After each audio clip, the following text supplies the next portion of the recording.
Hey guys, tonight we slip into a smoky stone kitchen buried deep within the walls of a medieval convent. It's cold, your breath bogs in the air, and the scent of leeks and ash clings to the damp stone like a blanket that never quite warms. You hear the steady scrape of iron on wood, a nun hunched over a worn table, grinding herbs with the tired rhythm of someone who's been here for hours. She doesn't look up.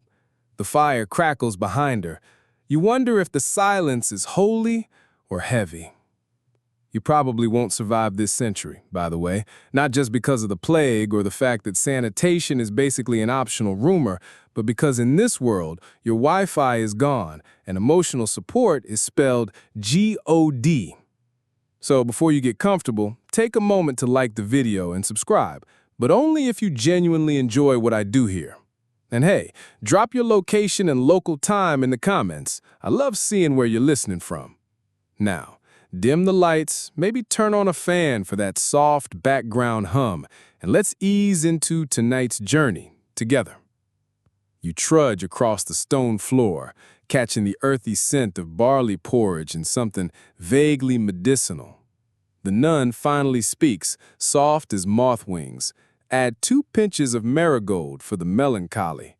You don't ask what kind of melancholy she means. In this abbey, everything is spiritual, even sadness. This woman, who could be named Hildegard or Anne, or maybe just Sister, lives in the Benedictine tradition, a structure of monastic life formed by the rule of Saint Benedict, written around the 6th century. It lays it out, everything: when to pray, what to wear, how much food you're allowed to eat in a day. Spoiler, not many. For centuries, it ruled the rhythms of monks and nuns across Europe like a divine stopwatch. And inside that rhythm, something strange blooms: loneliness. But not the kind you complained about in a coffee shop while texting 4 people. Nah, this is deeper. This is holy solitude turned raw, embodied in everything from the silence after Compline to the way nuns pass each other in cloistered halls without speaking. The cookbook you're glancing at, yes, there's an actual recipe for roasted eel in almond milk, wasn't just a kitchen guide, it was a lifeline. See, writing things down gave these women a voice when they weren't supposed to have one. Imagine scribbling recipes for violet syrup and pain-soothing gruel in the margins of your prayer book because it's the only place no one will erase you. This particular nun, your quiet companion tonight, collects notes like relics: a leaf of sage for anxiety, lavender wine to calm a racing heart. It's as if she's trying to stitch herself back together, one page at a time. Historians still argue whether medieval nuns felt empowered or imprisoned. Did they choose the cloister out of piety, or was it their family's idea of a career path for daughters with inconvenient personalities? Either way, once inside, their lives were shaped by recipes like this, rituals of control disguised as comfort. Even the food had rules: no red meat unless you were ill, and if you were ill too often, well, the sisters started looking at you sideways. One too many leechings, and suddenly your soul might be the problem. The fringe fact that always gets overlooked is some nunneries were better stocked than royal courts. Seriously, certain abbeys had imported spices, French wines, even citrus shipped up from Spain, which sounds glamorous until you realize it was less Michelin star monastery and more sad, fancy picnic for women who rarely spoke out loud. Your hands tremble slightly as you stir the broth, and the nun nods with a kind of tired approval. You wonder what she thinks about in the hours between Vespers and dawn. Does she mourn a life she never got to live? Or has she convinced herself that these recipes, this order, this daily act of creation are enough?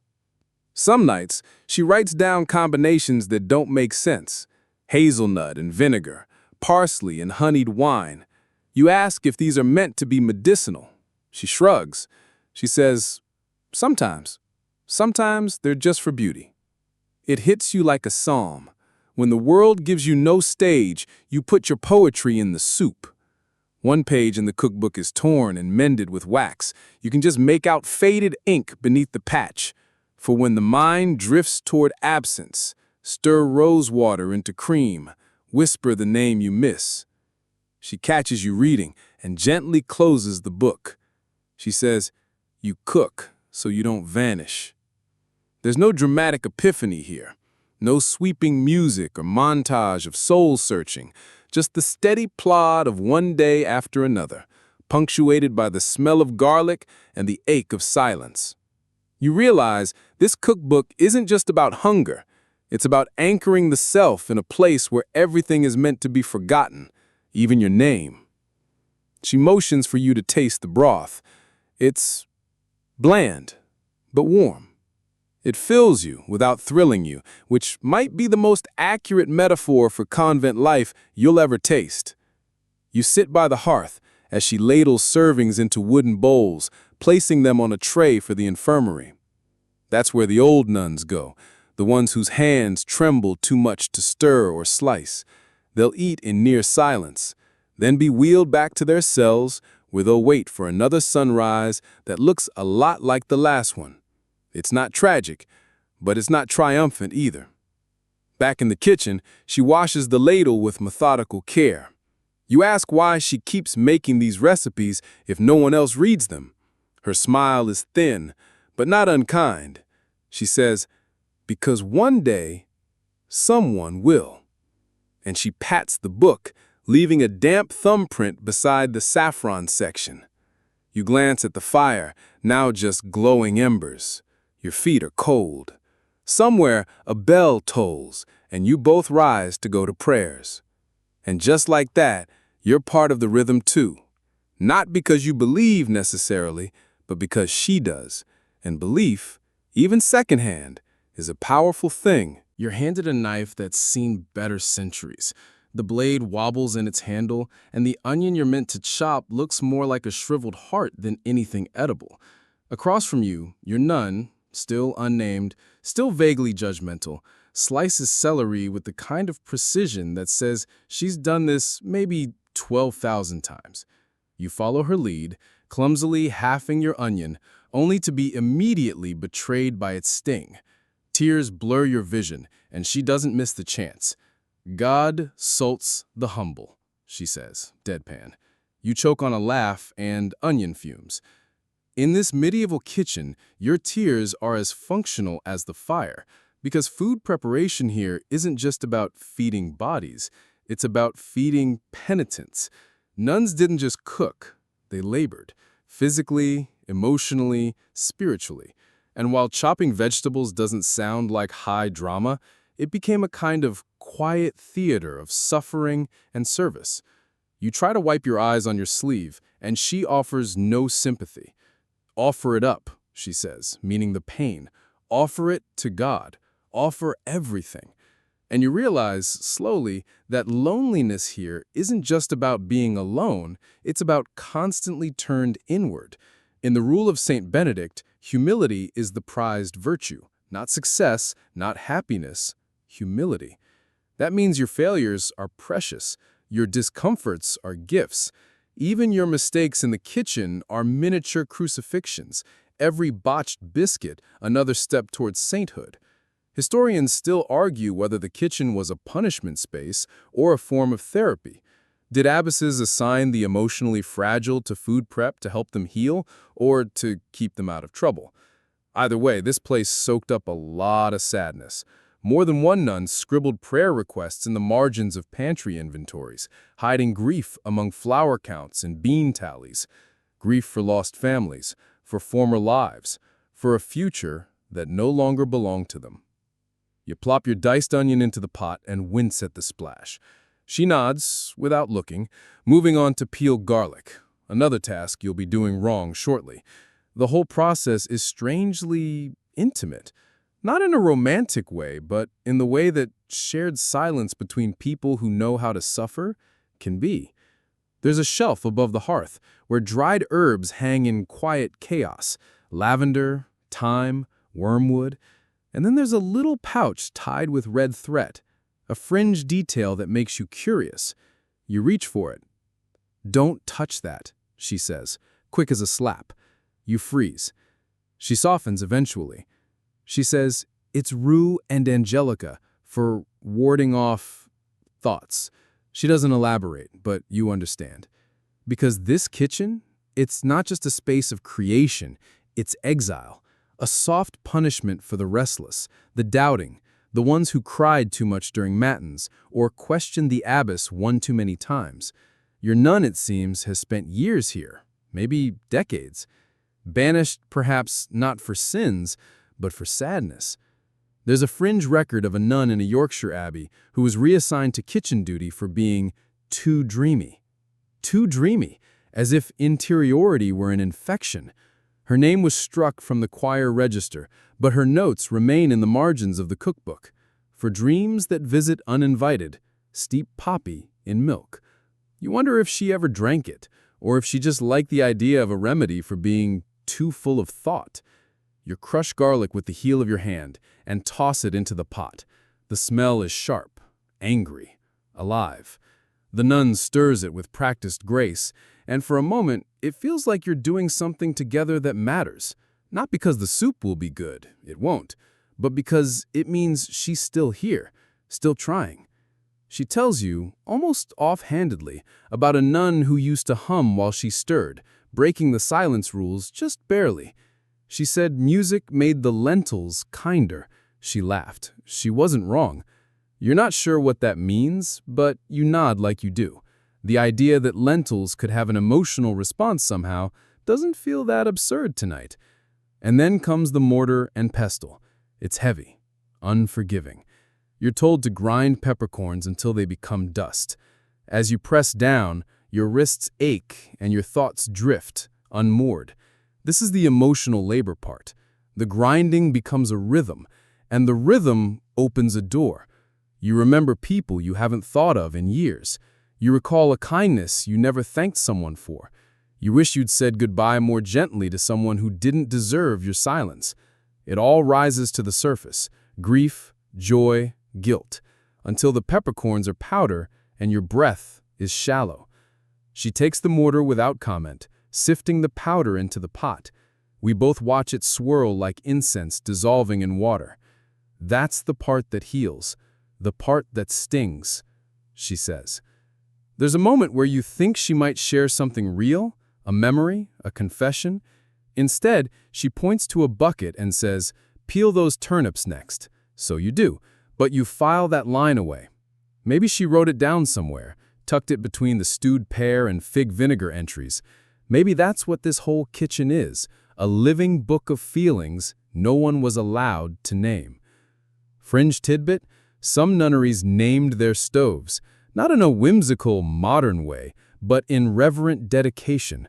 One Italian convent had a hearth called Mater Flamme, Mother of Flame, as if fire could nurture, or at least listen. You lean against the wall as the soup simmers. Your back aches, your eyes burn. The nun offers you a crust of bread dipped in warm cider, and for a second, it tastes like mercy. Not sweetness, mercy. You think you understand the difference now. Somewhere outside, bells toll again. Another hour gone, another obligation calling. But she stays, watching the soup like it might whisper back. And you sit beside her, because that's what people do when they're trying not to be alone. And you realize, finally, that food wasn't just fuel. It was a language for those who couldn't speak freely, a rhythm for those who had no music, a balm for a kind of aching that had no name yet, but probably does now. You carry the soup through a corridor lit only by narrow windows and candle wax strips, hardened like time itself. The bowls rattle gently on the wooden tray, and your fingers go numb from the cold creeping in through ancient stone walls. Every step echoes. Not because the convent is large, but because it's hollow, sparse, built to keep sound and self-reflection looping. Tonight's meal is pea soup. Again. You're not surprised. Even the Benedictine rule allows for repetition in meals, especially during fasts, which is often.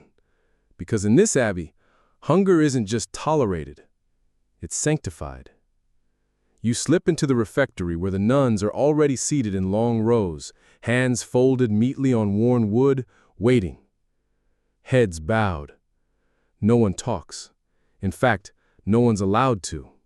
The only voice comes from the reader in the corner, a rotating assignment, one that involves reading scripture or the lives of saints aloud while everyone else chews in reverent silence. Imagine trying to swallow lentils while someone describes St. Margaret's martyrdom in exquisite detail. You probably wouldn't keep your appetite. You ladle soup into bowls, careful not to spill.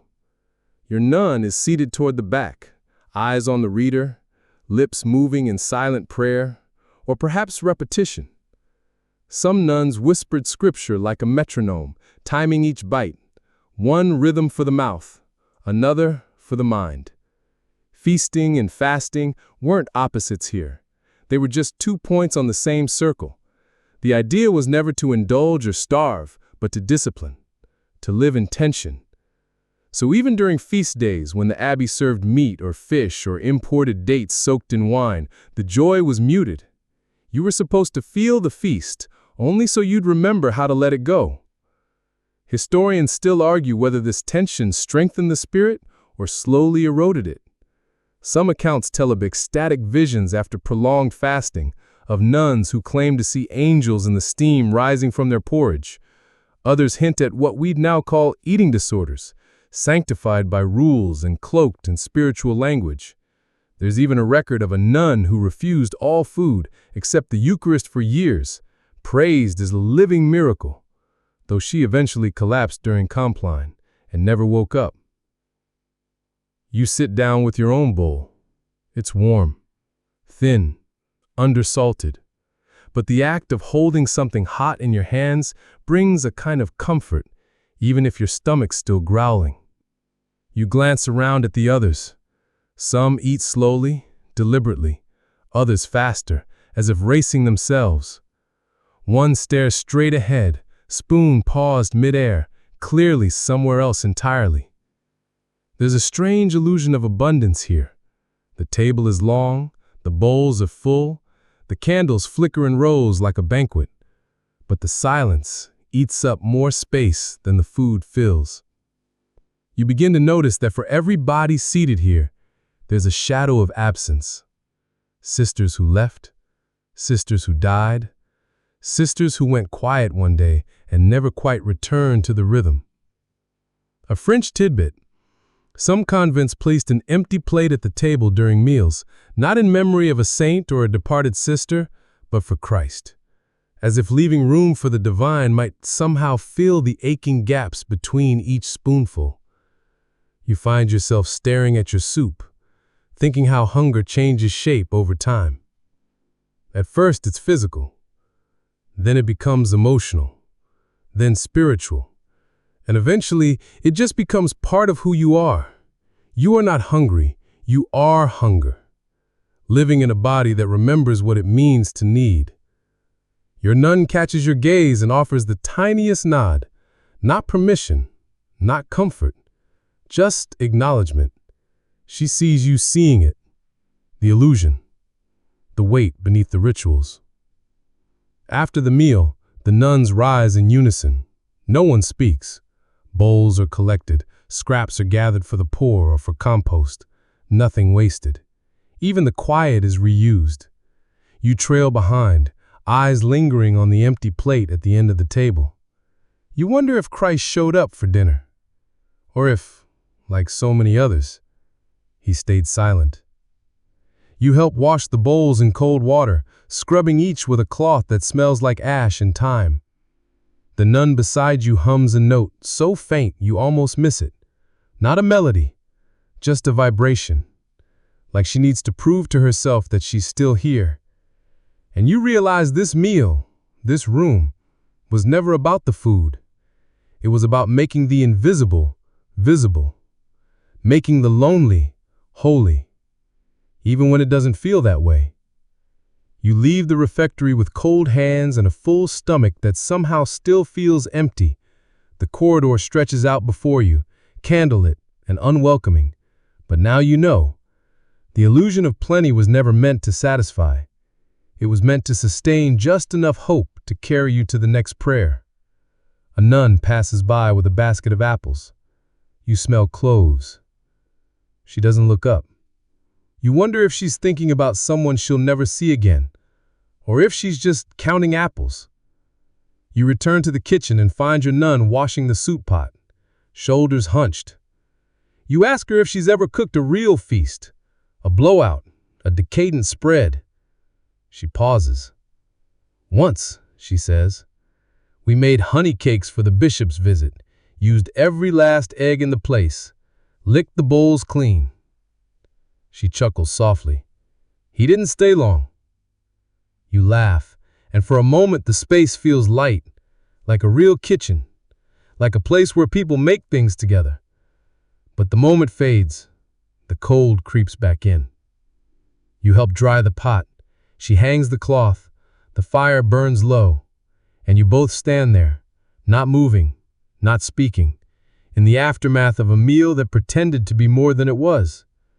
You think back to the reader's voice in the refectory, the way it floated above the silence like a ghost. Words meant to feed the soul, but maybe, just maybe, what these women really needed was someone to ask how they were doing. But that wasn't the way of things. So they made soup, and they listened to saints die, and they passed the bread, and they lived, quietly, hungry, holy. You wake in the middle of the night, and the silence is thicker than before. It presses on your chest like an extra blanket you didn't ask for. No wind, no rustle, just the creak of old wood and your breath, shallow, hesitant. Moonlight filters through the narrow window above your cot, casting a white line across the stone floor. You pull your shawl tighter, not for warmth, but for company. Because right now, it's just you. And that kind of aloneness that doesn't feel empty, it feels sharp. The bell doesn't ring at night, not unless something's wrong. So when you hear it, a single soft clang, far off, muffled like a memory, it's enough to make your heart skip. You sit up. Maybe it's a dream. Maybe someone dropped a pot. Maybe it's nothing. Well, maybe it's matins. You pad barefoot down the corridor, steps soft, echoing. The chapel is dark but unlocked. Inside, a few candles flicker near the altar, each flame a tiny protest against the vast black. A handful of nuns are already seated, back straight, heads bowed. One rocks ever so slightly. It's not a service, not a formal gathering, just wakeful women finding each other in the dark. You slide onto a bench. No one acknowledges you. That feels right. There's a kind of prayer that happens only in this hour, when the veil between sleep and consciousness hasn't quite settled. Words become unnecessary. Breathing is enough. Your nun is here. You didn't see her enter. She sits 2 rows ahead, spine like a blade, perfectly still. You wonder what woke her. You wonder if it was the same thing that woke you. Historians still argue whether convents at night were places of serenity or secret unrest. One school of thought sees them as tranquil sanctuaries. Another suspects that nighttime was when the buried emotions rose.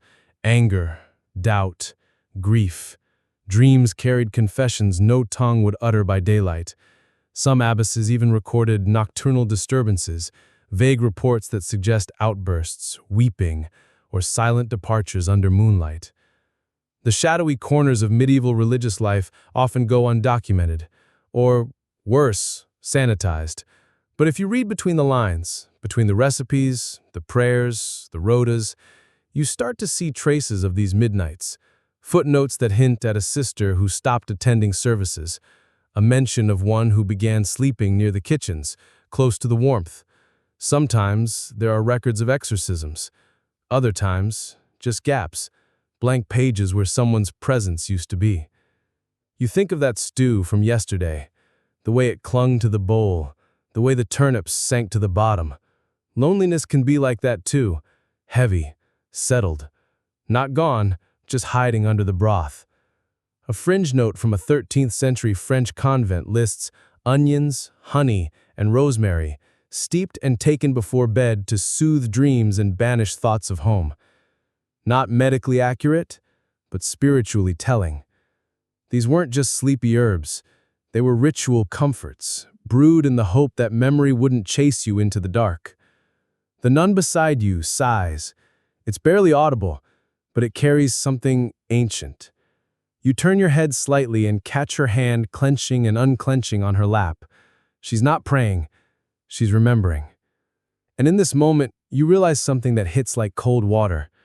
These women weren't running to holiness. Many were running from something else. A home they couldn't return to, a family they didn't choose, a scandal, a trauma, a grief that clung too tightly to survive in the outside world. You've heard the myths, how girls too clever, too wild, too independent were sometimes bundled off to the convent like spare furniture. For their own good, they'd say, or for God's will. In practice, it meant forced silence. It meant learning to find purpose in chores, in liturgy, in boiled nettles. But there are letters, though, hidden away in private archives and footnotes. Letters that speak of longing, not just for love or freedom, but for the self they used to be. One nun in 1412 writes, "I miss the sound of my own voice when no one's listening."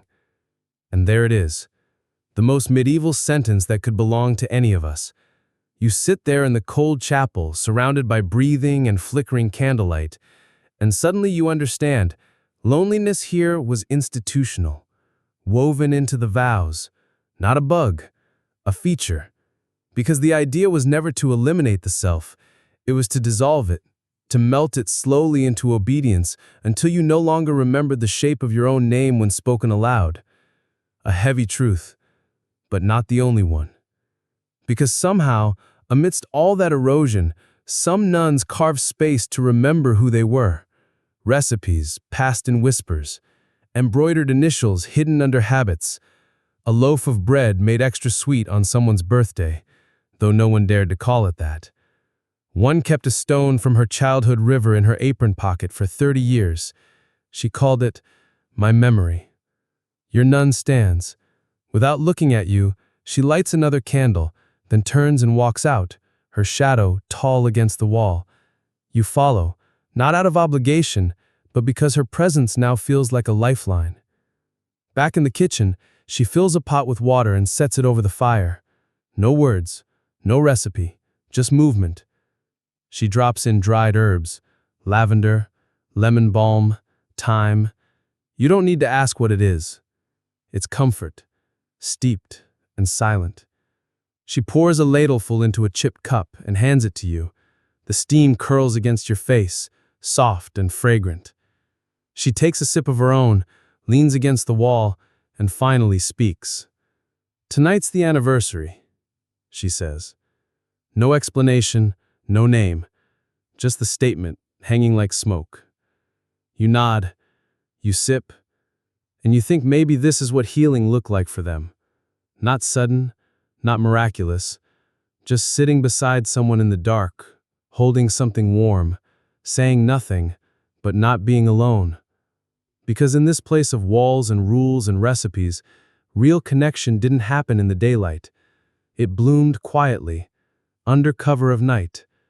The kind of intimacy that asks nothing, the kind that heals in silence. The morning comes reluctantly, as if even the sun hesitates to disturb what little piece the night managed to stitch together.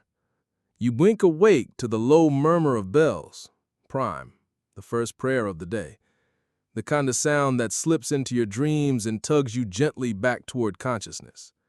Outside your window, the garden is silver with dew. A crow hops across the path like it owns the place. You envy its certainty. In the kitchen, your nun is already awake. She's peeling onions, eyes watering in silence. Not from sorrow, just from onions, maybe. You tie on your apron and pick up a paring knife without a word. The two of you move together like seasoned dancers in an old waltz. Chop, scrape, stir, pass. The rhythm is mundane, but comforting. And when your knuckles brush hers at the mixing bowl, there's no flinch, just continuity. Today is laundry day. You haul a heavy basket out to the yard where large wooden tubs are filled with cold water. Soap made from ash and fat floats in opaque chunks, and your fingers wrinkle within minutes. The clothes are coarse, practical. Layers of undyed linen and wool. Nothing romantic about them. But as you scrub, you notice something. Initials stitched into a hem almost invisible. A tiny red thread hiding in a sea of gray. And it hits you. Someone cared enough to mark this as theirs. Not in defiance of the rule, but maybe to remind themselves that they once belonged somewhere else. Or someone else. Maybe even just to remember their own name. One historian once argued that convent needlework was the truest expression of a nun's inner life. Not the prayers, not the chants, but the embroidery, the secret symbols sewn into cuffs, the birds, the stars, the initials. You're literally cloaked in coded memory. You pause and trace a letter with your thumb, a C, or maybe a broken G. It doesn't matter. What matters is that someone was here. Someone reached through the silence and left a mark. As you hang the washed linens to dry, the wind picks up. The clothes flap like sails. For a moment, the yard feels like a harbor, the convent like a ship, anchored and unmoving, yet always drifting somewhere just out of sight. You wonder if the nuns ever imagined escape, if their dreams smelled of salt air or felt like summer rain. One fringe document from a 15th century convent near Prague described a nun who built miniature ships from bread crusts and floated them down the washing channels behind the garden. She called them messengers. No one knew where they went, but she kept sending them. Inside, the chapel fills with music. Real music this time. No reader's monotone. Just soft harmonies, layered like honey. The choir is rehearsing for a feast day. You stand in the doorway, unnoticed, listening. There's a moment when all their voices rise together on a single vowel, and your breath catches. You think, this is what hope sounds like. And just like that, the weight of the past few days lightens. Not gone, not fixed, just softer. Like someone turned down the contrast. You're still tired. You're still thinking about the girl who sewed her name into a sleeve. But now there's a song, and the breeze, and the taste of honey still lingering in the corner of your mouth from that stolen spoonful yesterday. You find your nun in the herb garden. She's trimming mint, snipping gently, murmuring under her breath. A recipe? A prayer? A memory. She looks up. You've learned a lot, she says. It's not a compliment, just an observation. You nod. You feel it in your spine, the ache of new understanding. She hands you a small pouch, linen, hand-stitched, tied with twine. Inside, dried marjoram, lavender, and something that smells like old paper. She says, for your pillow. To sleep softer. You want to ask her what she would have done had she been born outside these walls. A merchant? A poet? A farmer? But the question feels unfair. This was her life. Not plan B, not exile, just life. And she lived it with a kind of quiet fierceness that doesn't need applause. Historians still debate whether convent life offered women power or suppression. On one hand, it was a rare place where women led, managed property, governed other women, and preserved knowledge. On the other, it was often the only option left when the world said no. But maybe the truth isn't either. Maybe it's both. Maybe it's that these women, your nun included, took what little space was offered and filled it with memory, with recipes, with stitched initials and floating bread ships. Maybe they turned loneliness into legacy. You walk the halls one last time. The stones echo back your steps, but they don't feel as hollow now. Just ancient. Just lived in. You pause outside the kitchen door. The scent of rosemary and garlic trails after you like a goodbye. You look up toward the sky framed by cold stone and prayer-worn wood, and you wonder, when the last candle goes out and no one remembers the names stitched into sleeves, what will remain? Maybe this: a recipe, a thread, a voice in the night, a hand brushing yours over a bowl of soup, and maybe that's enough. Wind down. You're still here. That means something. You've walked quiet corridors, sat through cold meals, heard secrets whispered in the dark. You felt what it's like to hunger, not just for food, but for connection, for someone to see you, for your voice to make a sound in the world and know it won't be swallowed by silence. So now, as you settle back beneath your blankets, let your breath ease. Feel the weight of the sheets against your body. Let your muscles soften, your jaw unclench. No more candlelit kitchens or rustling habits or bowls of soup that never quite fill you. Just stillness now. Imagine yourself lying in that herb garden, the sun warm on your face, the scent of lavender and mint curling through the air. Birds chirp somewhere high and indifferent. And the world doesn't need anything from you. Not your obedience, not your explanation, just your presence. Because the truth is, you don't have to earn peace. Not with prayers, not with good behavior, not with silence. Sometimes you just have to allow it. To reach out in the dark, even if no one answers. To leave your mark, even if no one sees it. To live quietly, gently, and wholly, in your own way. And tonight, that's more than enough. Sleep now, and let the recipes and prayers fade away like candle smoke. Tomorrow will come. But for now, rest.